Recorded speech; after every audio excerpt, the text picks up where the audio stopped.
No one has greater love than this, to lay down one's life for one's friends. Friends, on this Remembrance Sunday, we pay tribute to those who made the ultimate sacrifice, who gave their lives for their monarch, for their country, and not least, for us. It is because during the last century, people in this nation and other nations besides were willing to give everything, even their own lives, that we are now free from tyranny. It is because those who died and those who lived to tell the tale put duty and principle above the desire for self-preservation that we are still living in a democracy that, for all its many failings, still permits us great liberties, the freedom of speech, the freedom to hold differing opinions, the freedom to be ourselves. The freedom that we enjoy in this country and throughout Western Europe came at a price. And some of those who were willing to pay that price will be at services across the country today.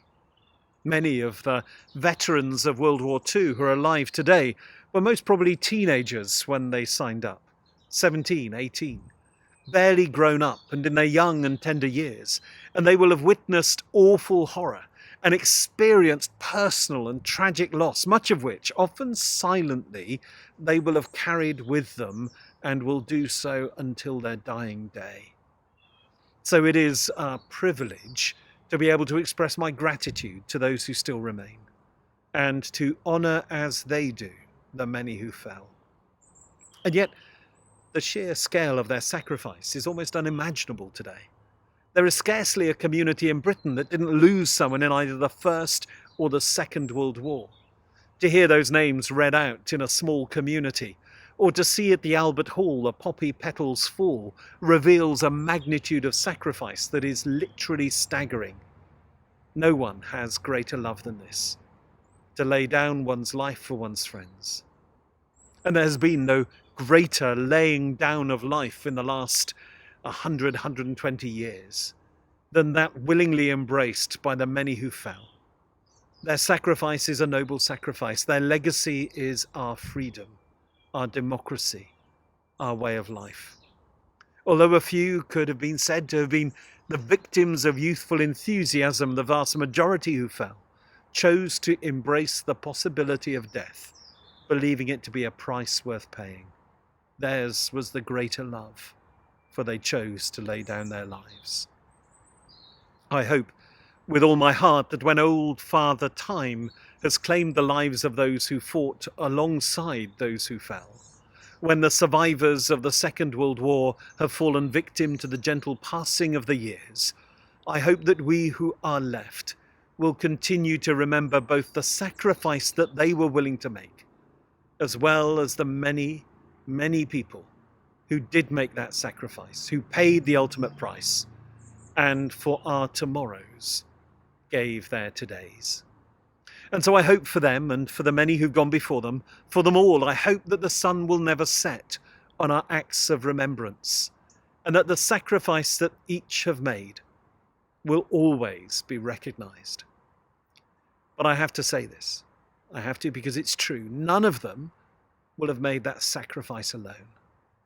For in all the battles that we commemorate today, each of those who died was someone's son or someone's daughter, maybe someone's husband, wife, or fiancé, or even someone's mother or father. The casualties of war are not only to be found on the battlefield, they are to be found throughout our communities. The mentally and physically scarred, the bereaved, the widowed, the fatherless, those whose hopes for a bright future came to a sudden and tragic end. On this Remembrance Sunday, we need to remember that the armies who go to war are made up of people.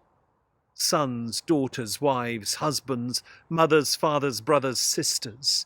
And when their bodies are flown back, bagged up and ready for burial, we need to remember too that they did not make that sacrifice alone, but that there will be many who remain, who will pay the cost of that decision months, years, even decades after the actual event. But they, even they, are not the only casualties of war. For one thing that the last century brought to our world was the concept of total war.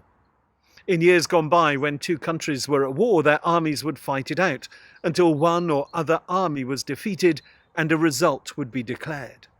But 80 or so years ago, something utterly dreadful happened. We no longer confined war to being a battle between two armies, and we began to turn civilians into legitimate military targets. Last year we marked 80 years since the bombing of Coventry. In just one night, 449 bombers dropped around 30,000 incendiary devices, 64 light-capacity flare bombs, and between 1,200 and 1,600 high explosives and oil bombs, all on the city of Coventry. 568 people were killed, 863 were seriously wounded, 393 injured. The Nazis invented a new word for the destruction they caused. The city, they said, had been Coventrated. I worked in Coventry for 5 years. And I have to tell you that it wasn't just people and buildings that were destroyed in that raid. They bombed the hope out of that city.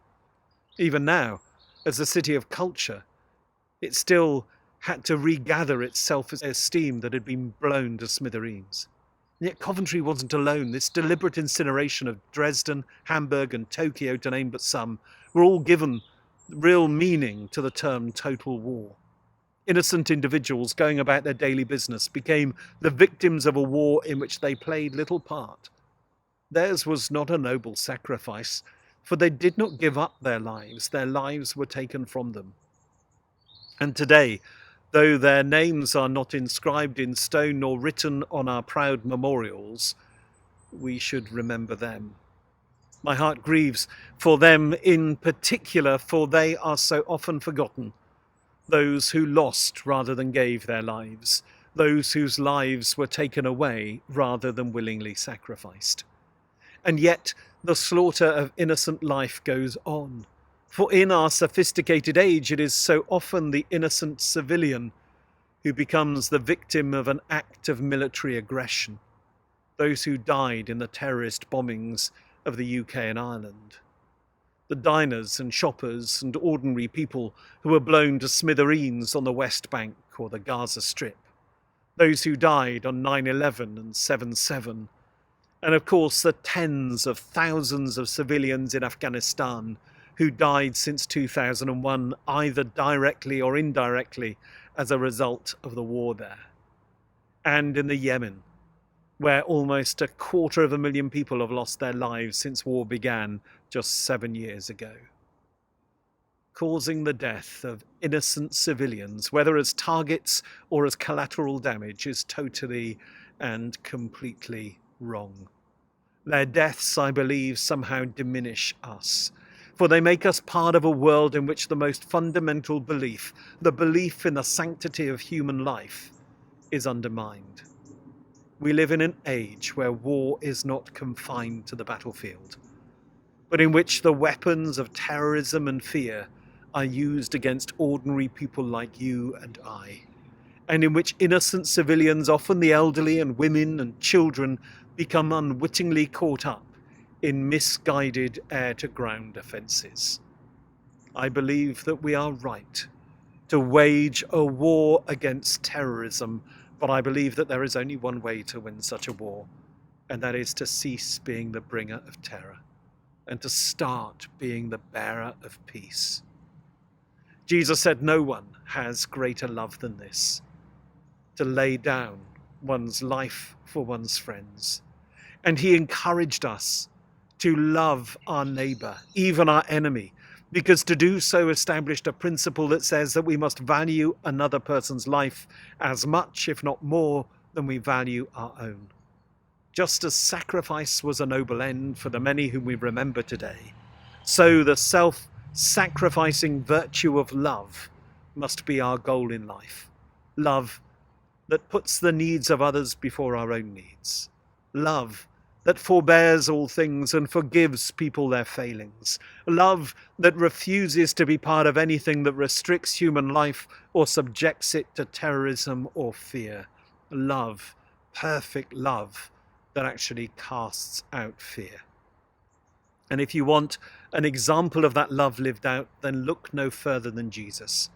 When he said no one has greater love than this, to lay down one's life for one's friends, he then said that we were his friends, and then he laid down his life for us. He gave himself up for us. He sacrificed himself because in so doing, he delivered us from the power of sin and death and enabled us to live lives in the light of his victory, a victory in which love, not might, not intimidation, but love conquers all.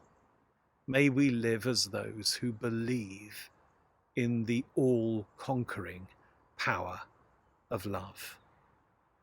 Amen.